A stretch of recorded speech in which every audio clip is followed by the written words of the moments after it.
Hi, this is Jen Rubin, and this is Jen Rubin's Green Room. Start of another busy week. President elect Trump is presumably going ahead with the most unfit, immoral, unqualified, reckless cabinet nominations in the history of America. I don't think there has ever been a batch of clowns and freaks this bad in certainly my lifetime. I can't speak for the 19th century, but even then, I think presidents had greater respect for the office and for the country than to nominate the likes of someone like Matt Gaetz or Tulsi Gabbard. What's going on? It's not simply that Trump is shaking up the system. It's not simply that Trump is trying to undermine the deep state. It is that he is trying to undermine America. He is putting people who are unqualified, who are sympathetic to Russia, in charge of important functions. What will RFK Jr. do to Americans' health? What happens when we have the next pandemic? What happens to children who may be susceptible to communicable diseases or older Americans? What happens when polio comes back? People will die. People will get hurt. What is Trump doing? He's doing what all pathological narcissists do, which he destroys anything and everything around him. He has to be the one who survives, who stands upon the rubble, who delivers retribution for all the imagined wrongs done to him. That's what's going on. It's not just coincidence that he's picked these bad people. It's intentional. And now we turn to the United States Senate. What are they going to do about this? Well, Republicans are infamous for their spinelessness. We've gone through this before. Oh, I didn't hear the tweet, or oh, he really doesn't mean this, or oh, it won't be so bad. But what happens now when they are in charge, when they must decide whether to confirm one of these whack job nominees? Are they really going to put a stamp of approval on RFK Jr. and Tulsi Gabbard and Matt Gaetz? Are they going to roll up their tent, skip out of town, and go on recess so Trump can put all these people through and they can abdicate a critical part of their constitutional duties? We're going to find out. And for those of them who decide to support this, either by voting for these clowns or by running for cover, what are we going to do about them? There has to be a political price. It's not going to be immediate, but we do have midterms that will come up in 2026. And the people who irresponsibly put dangerous, treasonous, unfit people in positions of authority are responsible not only for those people, but for all the horrors that will unfold. And Democrats better get started now, tracking these people, holding these people accountable, and making clear to ordinary voters who voted for what and who's responsible for what. One of the things that drove Democrats crazy in the last election was that people continually said, oh, Trump was the one who gave me a check. Well, first of all, Congress voted for those checks. And secondly, Biden gave them checks too. He just didn't put his name on it. And for people who don't get political news, who never pick up a newspaper, who never turn on CNN, who never even bother with Fox News, those people really have no idea what's going on. And that means we have to bend over backwards, not to suck up to these people, not to make excuses for them, but at least to communicate the basic facts. You don't have a vaccine because you're not getting a child tax credit because all the good things that are happening at the state level, they have to know why they're getting those things. Oh, you have a chip manufacturing plant because a Democratic president put that into effect, and a Democratic governor went out and solicited bids, and now you have X number of thousands of jobs. It's that simple. You can't talk broad themes. You have to boil it down to nuts and bolts. and you have to be pithy. What do I mean by pithy? How about this? Republicans want to kill your kids. It's actually true. If you're going to oppose vaccinations, if you're going to stop breakthrough medical research, if you're going to allow minors and all sorts of people to get semi automatic weapons, which they use to shoot up schools, well, then you are responsible for kids' health and death, unfortunately. It has to be that simple and that direct, and it has to be over and over and over again. Now, there are some good things going on, and we shouldn't lose track of them. First, hardly anything happened in the House. It's going to be within 1 or 2 votes of what it was before the election. What does that mean? It means there was no great sweep, no great embrace of MAGA politics. It means that individual people can figure out whether their representative is doing a decent job or not. Republicans didn't do well in the House, and Trump had no coattails. That should be concerning to them, but it should be a lesson to Democrats. You can do this. You have to get great candidates. There is no substitute. You have to go get, in some cases, people who can self-finance. You have to get people who can communicate, and you have to get people who can tie what they are doing and what the Republicans are doing to the lives of ordinary people. So that, I think, is a bit of good news. Second piece of good news. I wrote about this at the Washington Post on Monday. We have extraordinary Democratic governors, people like J.B. Pritzker, people like Josh Shapiro, people like Gretchen Whitmer, people like Andy Beshear. They talk in real language. They do beneficial things that help people in their ordinary lives. They are not only popular, but they're successful. Democrats have to stop fetching over how and why and who lost and start studying success and victory. You want to see what those people did that makes them so efficient. And what I wrote about in the Post this week was there's a lot more they could be doing. They are the best communicators. They are people who can point to real achievements. So what do they need to do? They need to step into the breach. They need to combat the federal government. They need to fill in with their own standards and own laws and own programs where the federal government has abandoned people. And they need to show how communication, real good, solid communication with all voters, even non-political voters, can work out. So I think there's that good news. And in a related development, we have an announcement from Mikey Sherrill. She is a representative from New Jersey. I got to know her when I wrote my book.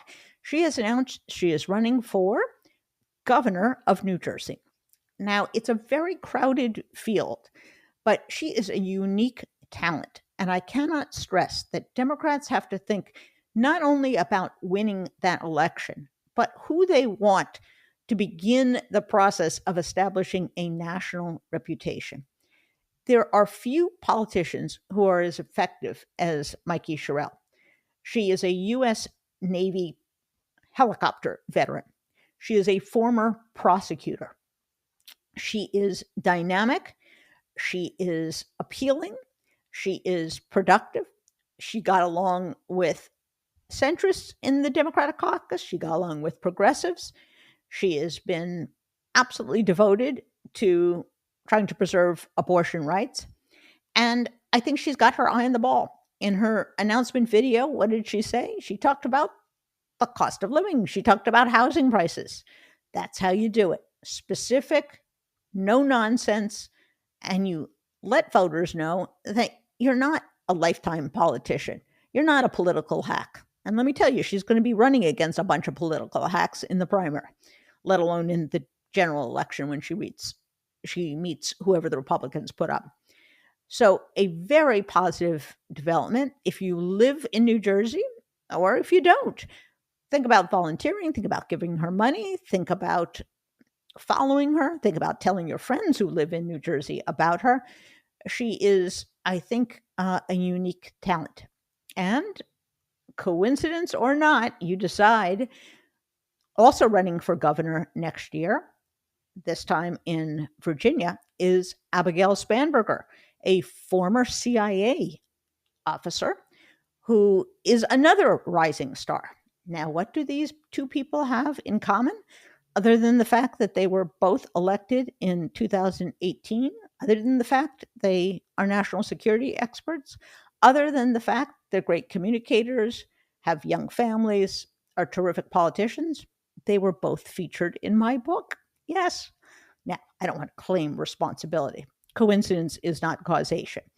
But I raise that to say I spotted these people way back when. I knew they were big talents. I knew they were special politicians.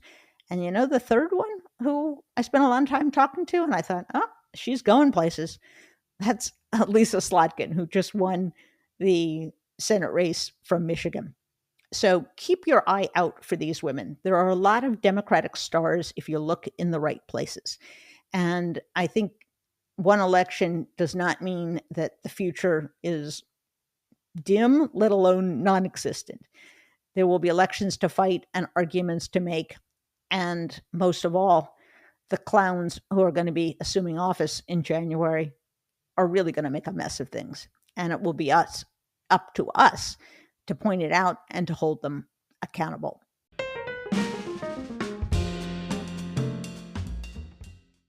Between global warming and rising energy bills, finding the right temperature at night is a struggle we all face. It can make it so hard to fall asleep. But recently, I found a way to sleep in perfect comfort all night long. Whether you sleep too hot or even too cold, my secret is using thermoregulating, NASA-inspired, silver-infused bed sheets by Miracle Made. Their self-cleaning antibacterial bedding even prevents 99.7% of bacteria, so they stay fresher 3 times longer. That means 3 times less laundry. Thanks to Miracle Made, you'll stop sleeping on bacteria that can clog your pores and lead to breakouts and acne. They even eliminate bad odors, so your bed always feels freshly made. Life is much more comfortable and clean with Miracle. Their temperature regulating, silver infused fabrics were inspired by NASA to give you maximum comfort no matter how high the heater is set.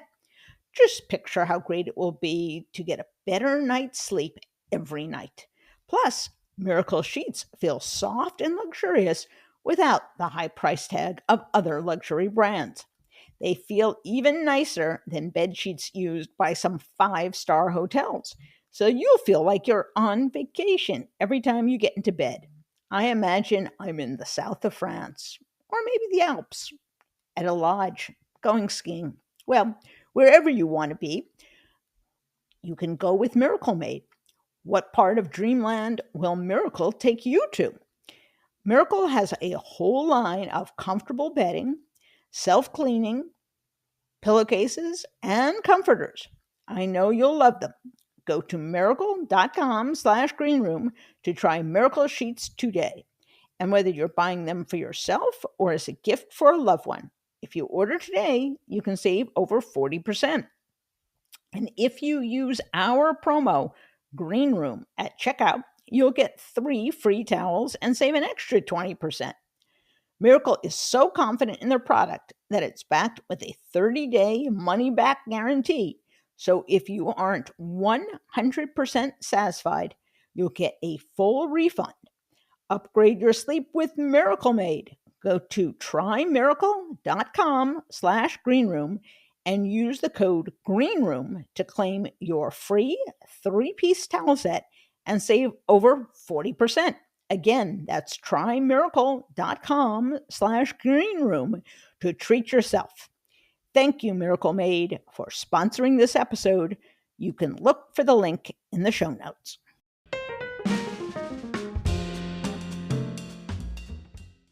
Israel, anti-Semitism, Jews have certainly been in the news for the last year or so since October 7.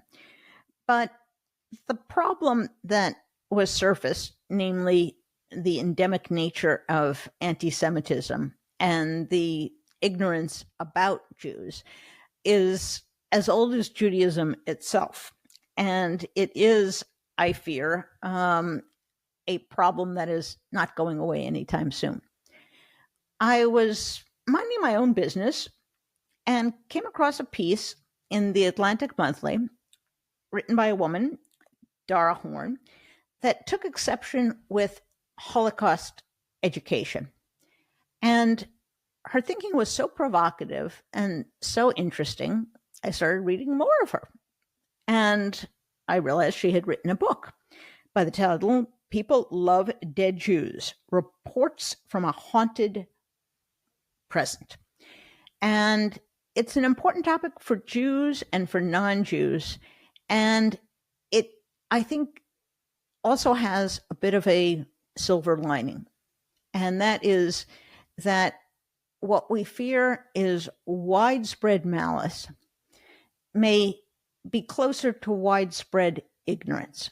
And there is an opportunity, I hate to use the cliche, for a teachable moment.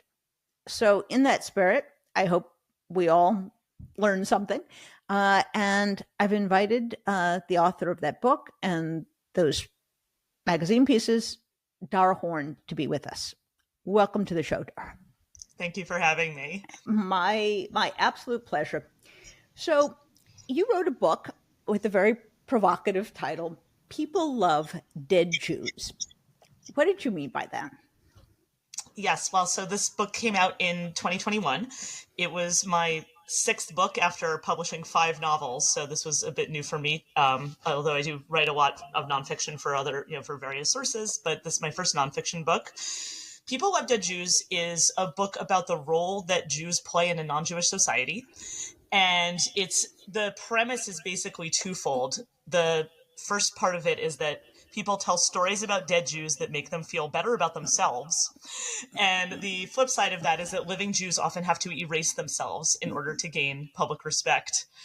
I can tell you just one little anecdote that appears at the start of the book so that your listeners can understand the frame that I'm working with here.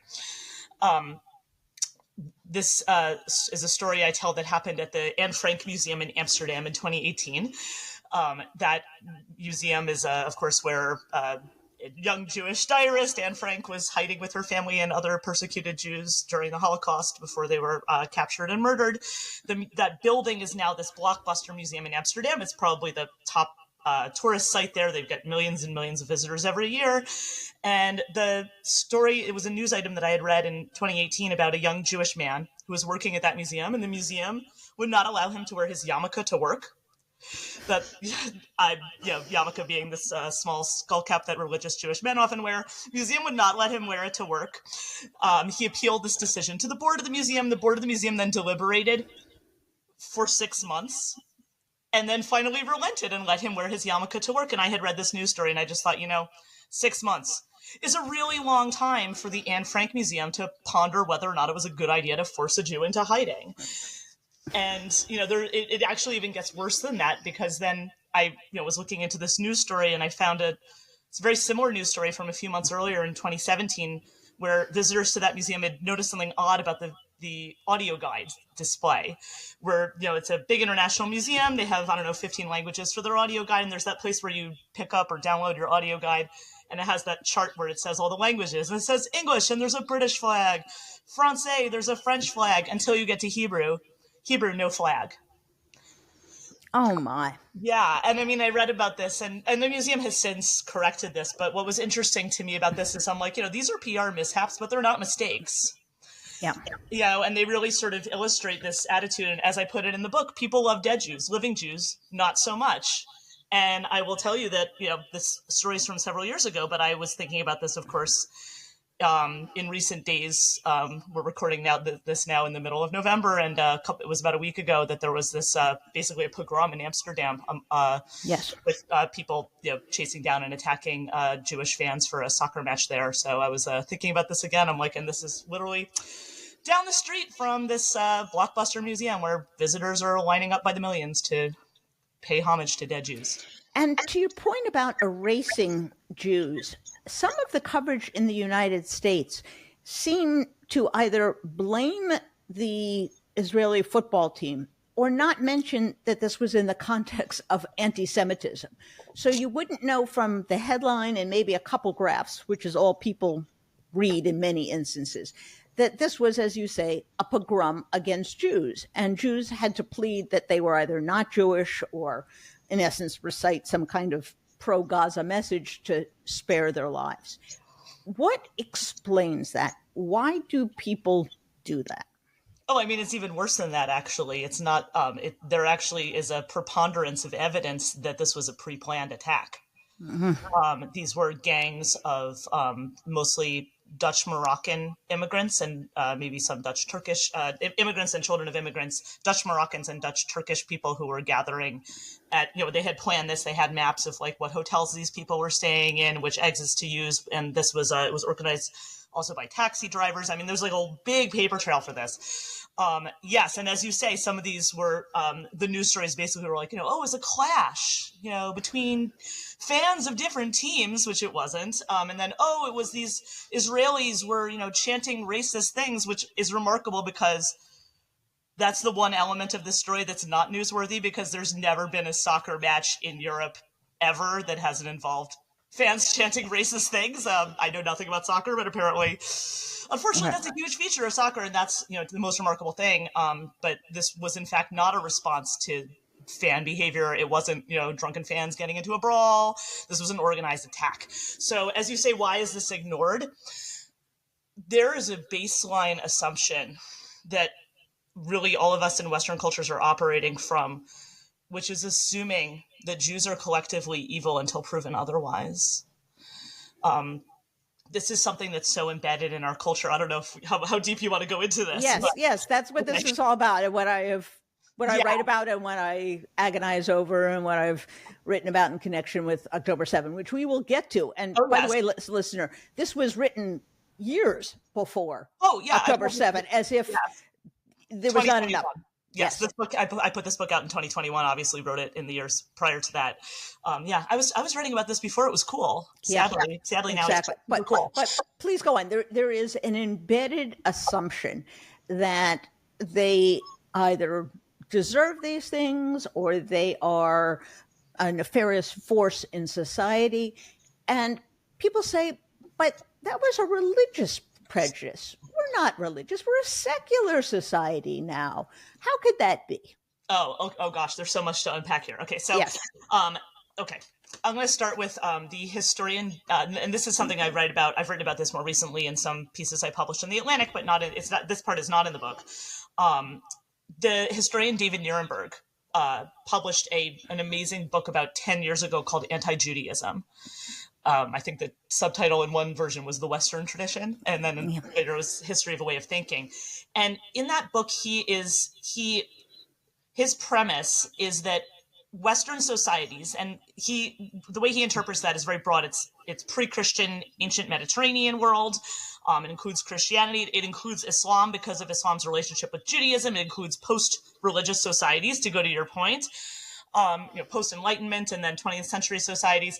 His claim is that these societies have defined themselves through their opposition to whatever they call Judaism. And I'm putting this in air quotes, Judaism, because of course this has nothing to do with the actual content of Judaism and everything to do with whatever these societies are hoping to overcome. So the idea is that basically anti-Semitism is a fight for the righteousness of your society's ideals.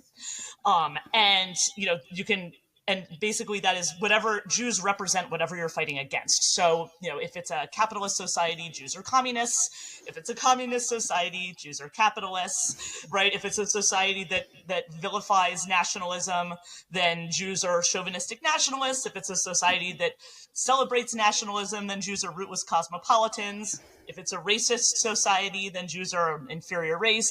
If it's an anti-racist society, Jews are, of course, the worst racists. And basically, so what you see is anti-Semitism is really structured on a lie. The lie is that and it takes many forms, right? We can think of all the lies that confront us now in anti-Semitism, whether it's Holocaust denial or conspiracy theories, the blood libel, all these current claims that Zionism is settler colonialism, right? Or Jews are not somehow magically not native to the land of Israel. All these kinds of things. All of these are basically they're smaller versions of what I would call the big lie, which is that Jews are collectively evil and have no right to exist. So what everyone is coming into these conversations with is an assumption that whatever Jews are doing is evil and that Jews somehow deserve whatever they get. And that's how you see these kinds of assumptions being made about Jews that you may not see with other groups. And as you said, it makes no sense because Jews are simultaneously all-powerful and rootless. They are simultaneously very wealthy and very poor and a drag on society. Every contradiction is included within this because it's an all-purpose expletive. It's an all-purpose bogeyman for whatever is going on in society. Well, it's actually even deeper than that. And to go to your question before you asked about, it's not is it right. religious or something? First of all, I would clarify that Jews are not a religion. And I know that sounds crazy because, in this country, we think of it's like, Judaism is a religion, Christian, there's Protestantism, there's Catholicism, there's Islam, but I'm often asked this when I speak a lot on college campuses, are Jews a religion or Jews a race or Jews a nationality? And Jews actually predate all of those categories. Jews are actually a type of social group that was common in the ancient Near East and is very uncommon in the West today. It's a joinable tribal group with a shared history, homeland, and culture. And what I said was a paragraph in English, and in Hebrew, it's one word that's 2 letters long, So, Jews are Am Yisrael. So, but to go to the thing you said before about, is it religion? There's actually, and just to go to your more recent question, it also functions, anti-Semitism functions through this permission structure where we're always, it's always it's always advocating for whatever is righteous in that time period. And so there wasn't, of course, an earlier time period where what was righteous was to frame this as Jews are opposed to whatever our religious tradition is that we hold so sacred, right? So that's when you have, in Christian societies, that Jews killed Jesus, right? Or some, Jews are, desecrating the host at communion, whatever, like those kinds of things. Or in Islamic society, that Jews are, defiling the word of the prophet or whatever, those sorts of things. When you have that losing its cachet, what you said is like, it's religious. Actually, it's like already does that. There's already a shift away from that in the 19th century, where then it moves to this sort of racial anti-Semitism, right? And that was sort of the revelation of, after in the late 19th and early 20th century, of course, that leads to, the Nazi movement and things like that, which are, very explicitly not rooted in the, in the religious traditions. It's a shift. And it's based on, because that's an era where science is the most important thing, right? And so then you have, I could take it to the current era, but there's, different points at which you have a set of priorities that you feel are like, this is the most important thing in the world. And so we're going to define it so that Jews are violating that thing. Now, the flip side of this is the fetishization and the idealization of dead Jews. And you wrote a very provocative piece in Atlantic criticizing the way the Holocaust is represented in museums and taught and used in public education. So talk first about the phenomenon of fetishizing dead Jews, and then a little bit about your column specifically and the category error you think that's being made in terms of public education and Holocaust education. Sure. Well, so I mentioned before that the premise of my book, People Love Dead Jews, is, people, there's this erasure of living Jews, right? There's stories about dead Jews that make you feel good about yourself, and then there's an erasure of actually living Jews. Both of those things, actually, there's a foundational idea under them, which is that non-Jewish societies only find Jews acceptable if Jews are powerless, Yes. whether that's politically impotent or dead. So that is the acceptable frame in which to be Jewish. So yes, I published this piece in The Atlantic, actually also before October 7th. It was earlier in 2023. And this was a piece called "Is Holocaust Education Making Anti-Semitism Worse?" It made a lot of people hate me. And as you know, in journalism, we call that starting a conversation. So for this piece, I traveled around the country. I went to schools. I went to museums. I met with people who create the curricula for schools. I met with people who design museums. I met with state legislators who pass these mandates. I went to teacher conferences. I talked to students. And it was kind of amazing to me what I observed in this sort of deep dive, which was that Holocaust education was being used as a case study in morality. It was completely extracted from Jewish or even any kind of Western history. And it was taught as this, like, basically a stand-in for public morality, where the moral of the story is you have to be nice. Yes. And it was sort of amazing. And the only way that story works is if you remove all history and you pretend that Jews only exist between 1933 and 1945, and anti-Semitism only exists between those periods. And then you basically have, you make it so that Jews have no agency. So that's the story that people like to hear. And it was just amazing to me to sort of see that, you go to all these museums and, the total erasure of living Jews, to the extent that I remember docents in the Dallas Holocaust Museum telling me, I was there for a teacher conference, so I didn't meet students in that museum because I was there in the summer with teachers. Other places I followed students around, but in this museum, I remember talking to the docents, and I said, what do students typically ask when they come through the museum on their field trips? And they said, you know what they ask? They ask, are there still Jews alive today? Oh my. Because if you came to this museum, you wouldn't really know. And, this is also this case study in morality was kind of shocking. And you immediately see how this is not the way we treat any other aspect of history. Right? I mean, if you go to the African American History and Culture Museum in Washington, D.C., that museum doesn't stop in 1865. It also doesn't even stop in 1965. And also, there's not this idea that we're going to take this story and generalize it to the rest of the world and turn it into a morality tale that flatters us, right? Because in all these other museums I went to, not so much the Holocaust Museum in Washington is a little bit different, but a lot of these museums, there would be, like, after the main exhibit, which of course ends in 1945, there are no Jews after 1945. And then you would go into some interactive exhibit about how, what are you doing to, like, stop hatred? What are you doing to take a stand in your community? These sorts of things, which is, like, a very earnest idea. But then, I realized that imagine if the African American History Museum in Washington, D.C., imagine if the museum's exhibit stopped after 1865. And then after 1865, you walk into this exhibit that's an interactive exhibit about how human trafficking is still happening today. What are you doing to take a stand against human trafficking? Yes. I mean, like, imagine how incredibly insulting that is to the Black history. Yes. And to the agency of Black Americans in shaping this country and shaping their own community's destiny, and also shaping the destiny of this country. Like, it would be incredible. Like, no one would ever dream of doing that. Yes. And so what is happening, just to kind of listen back to it, is that museums, in this effort to make themselves, I'm going to be the most generous interpretation, in order to make themselves more relevant, or in order for people to extract some kind of lesson, de-Judify the Holocaust, mm-hmm. and make this a story without a past and without a special Jewish identity, and therefore make it a story that you shouldn't hate people, or if you're going to be really generous, a generic story about just discrimination, people who are different than you. And by doing that, they not only have robbed Jews of their one part of their identity. The Holocaust, of course, is not the totality of the identity. And by the way, that also has become a problem that Jews I don't even consider it part of Jewish identity, frankly. Right, exactly. That people say, oh, the Holocaust, that's what Judaism is about, and that's what Israel is about, they say, which is a central problem. Yeah, unrelated.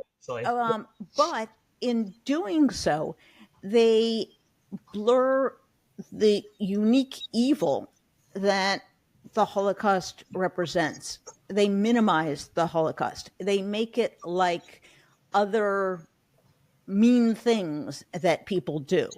And so it both de-Judifies it and reduces its importance, but it makes people feel better at the end because you too can prevent hate in your neighborhood, or you too can prevent, another tragedy going on someplace in the world. Is that kind of where you're at? Well, there's a couple pieces here. First of all, yes, I mean, what I see in this is, and I actually wrote about this in a different piece I published recently. I think that what this sort of non-Jewish culture has done with the memory of the Holocaust is, in a lot of ways, consistent with what non-Jewish cultures have frequently done with Jewish experience, which is this massive cultural appropriation of this Jewish experience. I mean, you could think about this like very abstractly. Like, I mean, the church did this for thousands of years, right? We're the new Israel, right? We're the new, all these stories in the Hebrew Bible, they really happened to us, right? I mean, Islam did this, right?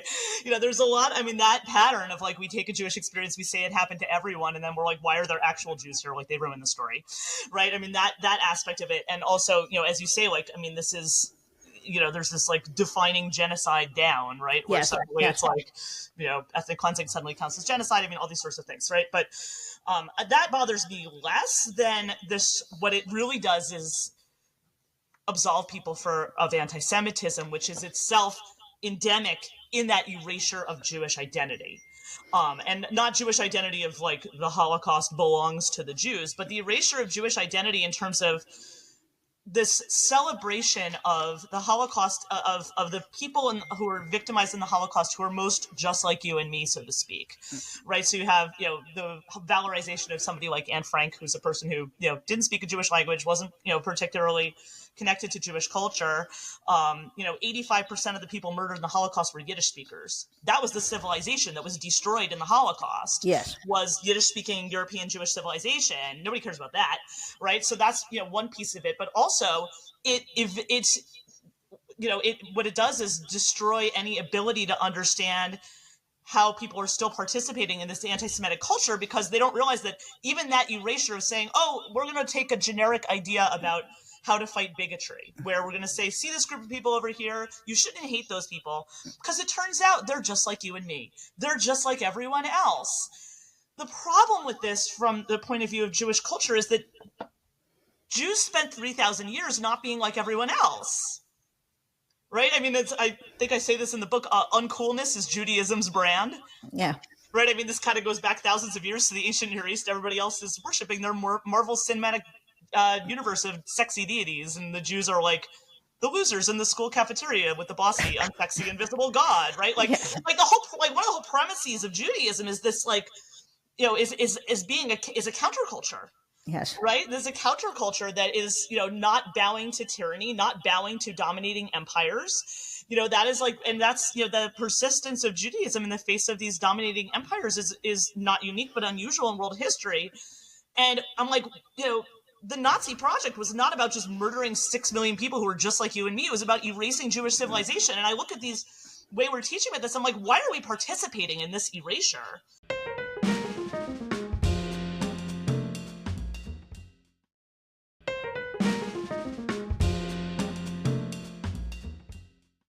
One of the things that you also touched on is that it defines anti-Semitism as the Holocaust.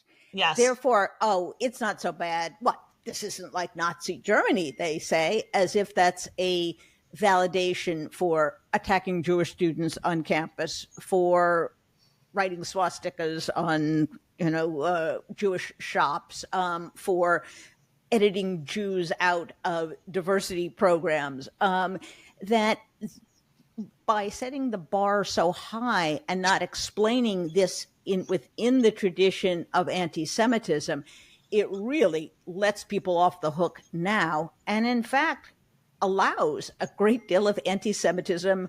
Hey, unless it reaches the level of genocide, you're okay. You're doing your part. Yes, I mean, it's right. It lets, I mean, everybody can, that's why I said people tell stories about dead Jews that make them feel good about themselves. Like, you go to a Holocaust museum, you hopefully feel terrible about what happened, but you feel great about yourself because you're like, I would never do this. And it's like, yay, you get a medal for, not shooting people into a mass grave, 10,000 people a day, right? Good for you, right? Yeah, like that is the idea that that's the standard, and I can say that facetiously, but as you say, like now we have like all these debates about parsing, like, oh, is this anti-Semitism? Right.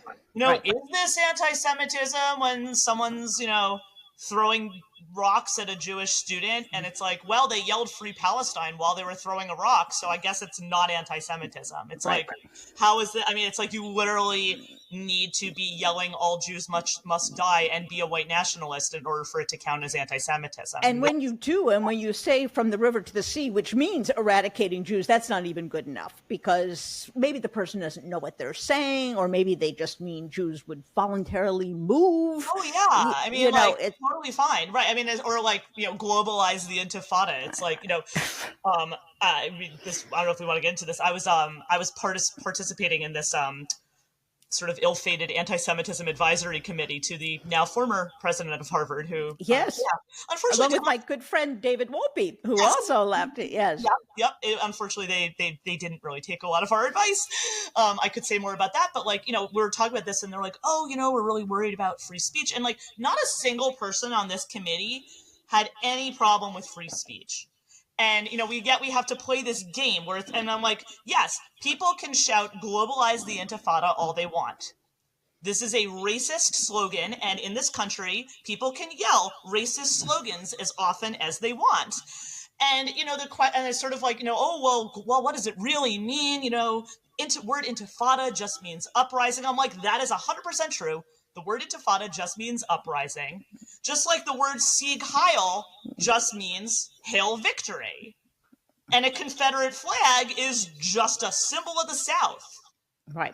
Like, it's like, yeah, all those things are true, but like, yes, people are allowed to be, to express their racism as much as they want. But like, the bigger question is like, why is Harvard filled with screaming racists? Yes. And why do certain racists get punished and other racists don't? Or why do certain racist groups get charters and the people that they are victimizing get nothing?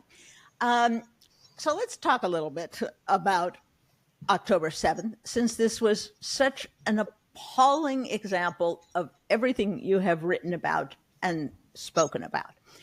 So we start with October 7th. I spent the good part of the following weeks and months trying to get international organizations, American media, to acknowledge that Jewish women had been raped and mutilated. And the level of denial, the level of dismissal was remarkable. Well, we don't have evidence. We have bodies, we have eyewitness accounts, not good enough. Well, we don't know if it was organized. Well, we have tapes of the terrorists explaining that it was organized, and they came with lists of things to do. Not good enough. Over and over again, facts become irrelevant because the rape and mutilation of Jewish women in some way can't be recognized as itself an atrocity.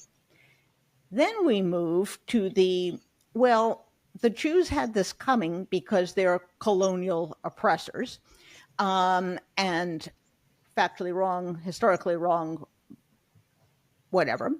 And then we move to the conduct of the war, in which Israel certainly must be held to the same standards as other countries, but no country is held to the standards that Israel is held to.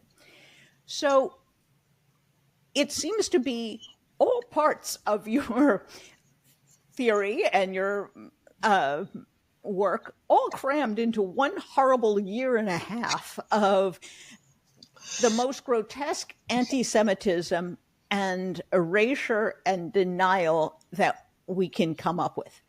But based on our conversation, I am guessing you were not surprised because you knew all this going in. I mean, I think the magnitude of this attack was surprising to everyone.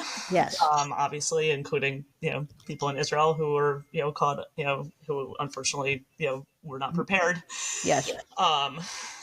So I think that, I'm not going to say that I had some kind of amazing insight to predict this, but no, but I'm talking about the reaction to it. Less about the attack than about the responses to it. Yes, that's right. And especially in Western democracies like ours. Perhaps, although, obviously the response to this in non-democratic countries was, even better than that, right? Exactly. People spitting on bodies in Gaza, awesome. Yes, this very much illustrates my point, although I did have some readers who were sort of cheeky and me like, look, people don't even love dead Jews. Like, okay. Okay, thanks. But thanks. Hamas loves dead Jews. I think that this really does illustrate, you see how there's this, people are coming in with this assumption that Jews are collectively evil and have no right to exist. And they don't even realize they have that assumption. Right. That's how deep this is. It's like fish swimming in water saying, what's water? Right. Right. And when you realize, like, yes, they're literally making you, and it's funny, the thing with, as you said, with this, the mass rapes of Jewish women, first of all, so familiar from Jewish history. Yes. Not even just from the Holocaust, but I was thinking of things like other attacks in the Muslim world, like in the Farhud in Iraq in 1940, massive, very similar to the attack in, this was like a massive pogrom in Baghdad in 1940, which was, where, it was like hundreds and hundreds of Jews were murdered and mutilated and maimed, and the same kind of these like ghastly gang rapes where people were, tearing off people's breasts and whatever.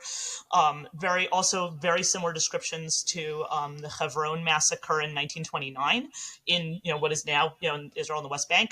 But this was, and this was an ancient Jewish community that was, this was not part of actually the sort of, wave of modern Zionists who, came to what's now Israel. This was actually a community that existed before that was, very religious people who were living in this, what's considered a holy city. Those attacks were really familiar from Jewish history. Even going back to the Roman occupation, you have these kinds of descriptions. In Ukraine in 1648, you have these descriptions. If you read, the histories of these attacks, it's so familiar. But like you say, the assumption is that Jews cannot, that are evil. And you're coming in with that assumption, and you don't even realize you have that assumption. And so you're holding Jews to these standards that it would never occur to you to hold to anyone else to. I think that's so obviously the pattern. And as you say, like the way that,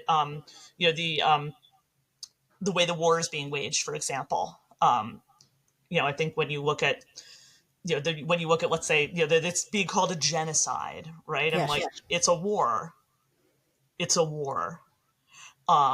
It is not a genocide. It is a war. Because if the Israelis had wanted to commit genocide, there would be no one there. It's sort of like this crazy, it's sort of this astonishing thing. It's like, if you wanted to commit genocide anytime in the past 75 years, you would not have a population that is now quintuple what it was in 1948. So this is sort of an astonishing, this kind of, or even, I think it was John Spencer, who's an expert on, urban warfare, who's at West Point. He was in Gaza, sort of following these operations. And he was like, this is actually setting a new standard for urban warfare that the American military has never met. Right. Where they're actually jeopardizing their own soldiers in order to protect civilians. They're putting their own soldiers in harm's way to protect civilians. It's actually an astonishing, it's kind of an astonishing way of waging urban warfare. Now, that's not something I know anything about, but that's, to me, you see exactly the same pattern. And what you saw, as you said, in your work with these, women's organizations and international bodies, and their refusal to recognize atrocities committed against Jewish women. And, this is very familiar from the 20th century and people's attitudes toward the slaughter of Jews. It's obviously very familiar. Right. And, of course, the collective responsibility. Every Jew in America is responsible for the policy choices of the Israeli government, whether whether the person is a Zionist, whether the person knows anything about Israel, whether the person has any influence, that all Jews are both rootless and stateless, and yet intimately connected and responsible for every bad thing that happens or that they think happens because of another Jew. And that is why we got into these ridiculous arguments about, well, this Jewish deli, had an Israeli flag, so he's responsible. Actually, not. Of course, you see how everybody is, spray painting, every Chinese restaurant in America with "Free the Uyghurs." Yes. Yeah. And how everyone is, beating up Russian Americans on the street and just, clobbering them with flagpoles, right? So it's just a natural thing. I'm like, no, it's in fact not. It's not normal it's not normal to commit actually criminal activity against minorities. And in fact, when people do that, we call that racist. Yes. Right? I seem to remember this happening with the whole campaign against Asian Americans during COVID, right? And that was correctly labeled as racism. Right. So we come back to the phenomenon that is literally as old as Judaism. And the answer, other than revealing it to what it is, remains, which is this insoluble? Is this unimprovable? Is there anything in terms of public awareness, public education, reframing that would reduce, or is this just simply the continuation of 3,000 years of Jewish history? So part of Jewish tradition is this belief in free will and that nothing is actually inevitable. Right. Yes, I would, you're not going to have great betting odds on betting on the end of anti-Semitism. But I absolutely feel that there is a lot that our society can do. I will tell you that since this book came out, I've spoken around the United States about this topic. And what's been sort of, dismaying to me is the responses I've gotten from Jewish readers, because every Jewish reader in America has to tell me their own horror stories of things they've experienced, sort of anti-Semitic attacks that they personally have experienced, even all the way up to, physical assaults and things like that. So I get to hear everybody's horror stories. But what has actually I found really interesting is the responses I've gotten from non-Jewish readers. I've discovered that this country is actually filled with a whole lot of people with a whole lot of goodwill. Who really want to be, in today's language, good allies, and, maybe really don't know how. My non-Jewish readers' most common response to this book is, how can I help? Right. And, this is a real opportunity. I do feel like there's so much more ignorance than malice. As I said, I speak at a lot of college campuses, and I often will have students who are, not heckling me to the point where they're shutting down the event and that kind of thing, but people who will just, ask hostile questions. Yes. And it's been shocking to me how it's actually not that hard to turn these people around. Right, because they are so ignorant about. Yes, exactly. Yes, they are so ignorant. Exactly. There's just, they know absolutely nothing. And so, someone will say something like, isn't Zionism genocide? And I'll be like, you mentioned Zionism, let's talk about it. And then, sort of explain, I'm like, Zionism is actually a 19th and 20th century national movement that's exactly the same as hundreds of other national movements that arose at the same time period when empires are crumbling. Every single empire gets partitioned into nation states. In every single case, there's massive violent population upheavals that happen as these nation states emerge, right? Yes, this happened in the formation of the State of Israel. It also happened in the formation of 22 Arab states, all of which have now 0 Jews after having, cities like Baghdad were 25% Jewish. Right. Tripoli was 25% Jewish. Right? Now, how many Jews live in Libya today? 0. How many Arabs live in Israel today? It's 20% of the population. Correct. But also, this is very simple. This is the same thing that happened in the partition of India. Yes. Right. Same thing happened in Greece and Turkey. Same thing happened in Eastern Europe. Same thing happened in a lot of sub-Saharan Africa. This is Zionism is actually a very typical 20th century movement, and we basically here in the 21st century we get to decide what we want to do with this legacy. All you need to do is give them a very small amount of information, and people are like, "Huh, I never thought of it that way." Yes. Yes, I do think that that there's an opportunity to reframe certainly education. And I think that the way that has to be reframed is by actually teaching Americans who Jews are. because Jews have been completely erased from certainly, any kind of public or private school K-12 curriculum. There's zero education about who Jews are. The best you get is maybe they learn about that Jews are people who died in the Holocaust, and then that's like, oh, Jews are Europeans, because the only thing I learned about them was that they died in the Holocaust, right? Or, oh, Jews are a religion, because that's what I heard somebody say. And that's literally, then they're like, why does a religion need its own country? Well, first of all, there's many, many Muslim countries, there's many Christian countries, but also Jews are in fact not a religion, right? Let's explain this. So there's sort of like just so many things that there's so many opportunities to educate people. Yeah, and I do think, and there's a lot more ignorance than malice. And yeah, like I said, this country really is filled with a lot of people with a lot of goodwill who really do want to be good allies. And then the other piece of this is a lot of the sort of activism that we've seen in the past year, I don't think is particularly organic. I do think a lot of it is being manipulated by overseas terrorist organizations. And the reality is that most Americans, no matter what their politics, are not really interested in supporting federally designated terrorist organizations. And I think that's something that all of us as Americans can get behind. And by the way, there is litigation over this. There is circumstantial evidence that literally the Hamas playbook came out on October 8th before the war started. So the notion that this is financed overseas and really manipulated, it is not any leap of logic. And frankly, those pre-printed signs that appeared very quickly were not evidence of an organic movement. This was a well-financed, well-thought-out propaganda campaign. I mean, then the other thing about that is, when you go talk at these, certainly in my lifetime, when you think of any other American protest movement, you talk to somebody who's in that rally or on that picket line, you ask them, so what are you here for? Why are you here? They'll talk your ear off about why they know. I mean, not just they know, they're fired up and passionate to tell you. They want to talk your ear off and tell you all about it. This is the only time in my lifetime I've ever seen an American protest movement, supposedly American protest movement, where you go to talk to someone on the picket line, you're like, why are you here? And they're like, go talk to that guy in the yellow vest. He's the one in charge. Right. I mean, that's just, it's so, it's just so bizarre. It's not, it doesn't fit the pattern of an actual, an organic protest movement. And I will say something, whatever people's politics are, I was extremely gratified that on October 7th, on the anniversary, you had the president and the vice president of the United States, and you had politicians at all level observe this as a Jewish tragedy and not do and we have an Islamophobia problem as well. It was sincere. It was Judified.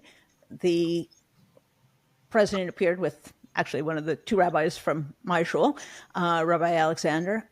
It was taken as a Jewish event. They at least gave us that they took this as a tragedy for us, specific to us. And I'm not sure, I fear that in 100 years, it will also be one of these lessons of, oh, look, you shouldn't be mean to people. But at least for now, they preserve this as a uniquely Jewish experience and one deserving of our horror. And that, in a funny way, gave me hope and impressed me. Well, I think that, look, I think it should be a bipartisan issue to be against the massacres of October 7th. Yes. I would like to think that is a bipartisan thing we can get behind. Like I said, I think we should all be able to get behind, not supporting federally designated terrorist organizations, which, by the way, are still holding Americans hostage. Yes. Americans hostage. Right. I mean, I think you did, and I mean, if you think about, Hezbollah, I mean, if you think about the number of Americans that have been slaughtered also by these terrorist organizations. This is, to me, is an American issue. As you said, that was, in that moment was, sort of preserved as this is a Jewish tragedy or atrocity against the Jewish people, which it absolutely is and was.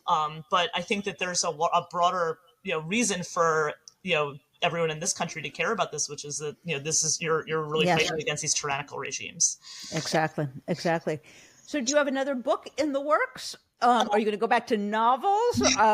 What's next for you? So I do have a book coming out in March. It's very different from my other books. It's actually a graphic novel for children. Fabulous. Yeah, it's a book with a Passover theme. You can actually already buy it online. It's called One Little Goat.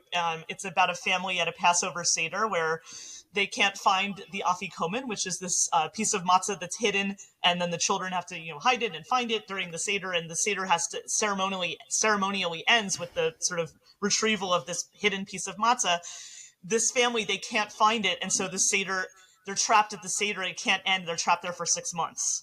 Right. Oh, that is every child's nightmare and memory of the quote endless Seder at my grandparents' house or wherever they was. It becomes like a surreal story because 6 months in, there's a knock on the door, and one of the children answers the door, and there's a talking goat at the door, and he says, "I'm the scapegoat.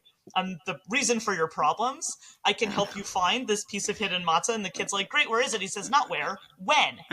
He says, "Over the past 6 months, while your family's been trapped at this Seder, thousands of years of previous Passover Seders have accumulated underneath your Seder, kind of like an archaeological, dig, and you have to go down into these previous Seders to find this piece of matzah." And so it becomes sort of this journey through Jewish history. Oh, fabulous. So it's a lot of fun. And I got this amazing indie cartoonist, Theo Ellsworth, to illustrate it, to work with me on this. And so it's, I'm really excited about that. That's coming out in March. I am working on another nonfiction book, which is because so many people have come to me in this past year, asking me this horrible question, so what's your solution to this problem? And my totally tasteless reply is, did you want me to give you the final solution to the Jewish question? Yeah. That is the title of my next book. My gosh. Yes, although the subtitle is A Love Story for the Living. And this book doesn't exist yet. I'm still working on it, but it's basically thinking about ways, as like your last question, is this inevitable? What do we do about this problem? As people who want to preserve an America where pluralism matters and where we have a lot of different diversity in every meaning of that word. So thinking about that more broadly, I am also started. This hasn't happened quite yet, but I'm starting to think about starting my own organization also, and sort of promoting some of these ideas of how we can think differently around education and educating a broader American public about who Jews are and about how to understand these kinds of problems. Fabulous. Thank you so much for coming on. I will look for the new book and all of your new ventures, and hope to see you again soon. Thanks so much for having me.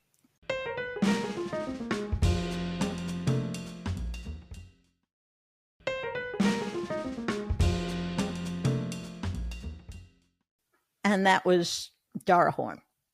She certainly had a lot to say and certainly got us thinking, I hope collectively, but me in particular, about the way in which anti-Semitism is so embedded and so unconscious that it colors much of what we do, even when we are trying collectively as a society to be responsive and to do the right thing and to teach people about the greatest genocide, which was against the Jewish people.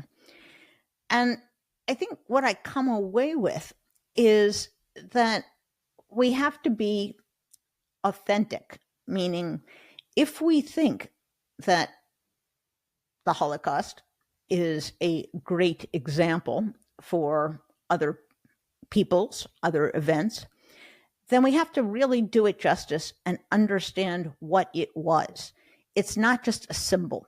It was an event. It was specific to a group of people at a certain period of time and comes within the continuity of Jewish history. And it's only when we understand that and we understand its present incarnations that we can begin to address the world's oldest hatred, which is anti-Semitism. If you understand it in all that context, the reaction to October 7 is not any more acceptable, but it's certainly understandable. And you realize that that too is in the tradition of anti-Semitism and assuming Jews' guilty role in whatever event is going on. But I also come away somewhat encouraged. We did have, as I mentioned, a president and a vice president, and many elected officials of both parties recognize that as a uniquely Jewish tragedy that happened to the Jewish people, in which innocents, and I stress this, innocents, who had done nothing to provoke this, were slaughtered. And that simple recognition, I think, is the beginning for where we should begin discussions. And it was a good model. It was a good example for how you understand an event, preserve its importance to a single people, and get the rest of society to understand exactly what it was and what it means to that group of people. Just as we demand that people understand the central role of racism in American history, and that it was embedded and continues and remains, we should also understand and recognize that anti-Semitism throughout Western civilization, and probably non-Western civilization as well, is part of a continuum and is embedded. And it's only when I think we can have frank discussions about what is being said, who is being said, whether we are treating like things like and different things differently, that we can make any progress on this. And one of the things that obviously deeply, deeply disturbs me, and will, I think, get worse in the following years, is we've elected a president who surrounds himself with white nationalists, surrounds himself with anti-Semites, was helped achieve re-election by a man who operates a website that has become a sewer of anti-Semitism. And what will that do? What kind of permission structure will that bring about? Will we be looking back at this time as the good old days when things deteriorate further, when we have episodes on the streets of this country like they did in Amsterdam? I pray we don't.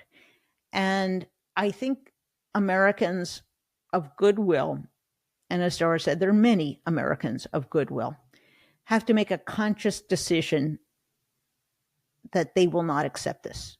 They will not accept the normalization, the dummying down of anti-Semitism, and in whatever way people can, whether it's checking out of Twitter, now X, whether it's speaking up when someone in your midst makes an anti-Semitic comment, whether it is rebuking a politician who makes an incorrect assumption or an association that has anti-Semitic underpinnings. It's up to us. There is no, pardon the expression, savior in this.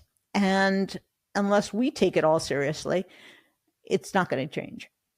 So this was certainly a break from our usual political debate and dialogue. And I think it's important to do that. In the age of Trump, we can't forget about what else is going on in the world, what else is important, what universal values and problems we have. It's not all about Trump, and it can't be. So although it was a serious topic and a somewhat depressing topic, I really enjoyed this opportunity to talk to Dara and to bring her ideas to all of you. And so, once again, we reach the end of a program. If you like this program, if you think your friends, relations will like it, please tell them. They can follow us, subscribe to Jen Rubin's Green Room, wherever they get their podcasts. And you can find me on social media now at jenrubin.bluesky.social. See you soon.